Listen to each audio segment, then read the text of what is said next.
For this video, I will be working on my vocal delivery. The purpose of protecting the life of our nation and preserving the liberty of our citizens is to pursue the happiness of our people.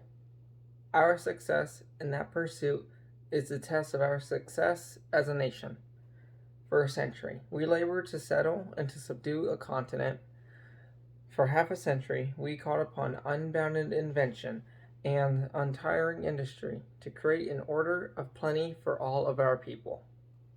The challenge of the next half century is whether we have the wisdom to use that wealth to enrich and elevate our national life and to advance the quality of our American civilization.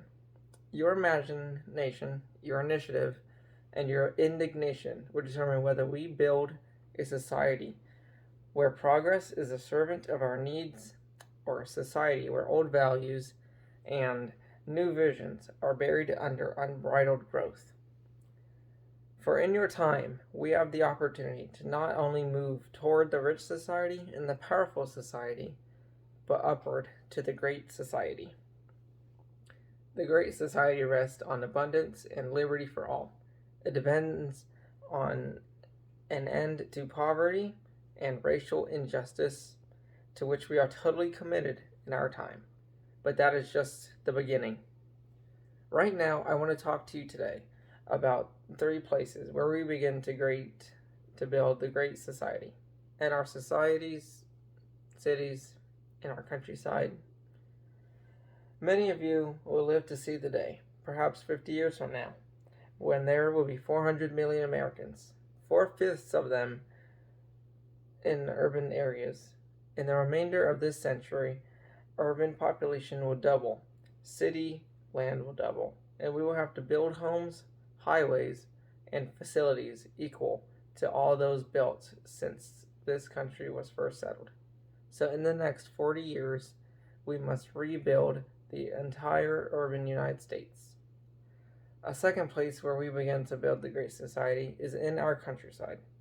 We have always prided ourselves on not only America the strong and America the free, but America the beautiful. Today, that beauty is in danger. The water we drink, the food we eat, and the very air that we breathe are all polluted. Our parks are overcrowded. Our seashores overburdened. Green fields and dense forests are disappearing. A third place to build the great society is in the classrooms of America. There, your children's lives will be shaped. Our society would not be great until every young mind is set free to scan the farthest reaches of thought and imagination. We are still far from that goal. Today, 8 million adult Americans, more than the entire population of Michigan, have not finished 5 years of school. Nearly 200 million have not finished 8 years of school. Nearly 54 million, more than 1/4 of all of America, have not even finished high school. Each year, more than 100,000 high school graduates with proved ability do not enter college because they cannot afford it. And if we cannot educate today's youth, what will we do in 1970 when elementary school enrollment will be 5 million greater than 1960 and high school enrollment rose by 5 million? College enrollment will increase by 3 million. Those who came to this land sought to build more than just a new country. They saw a new world. So I've come here today to your campus so that you can make their vision our reality.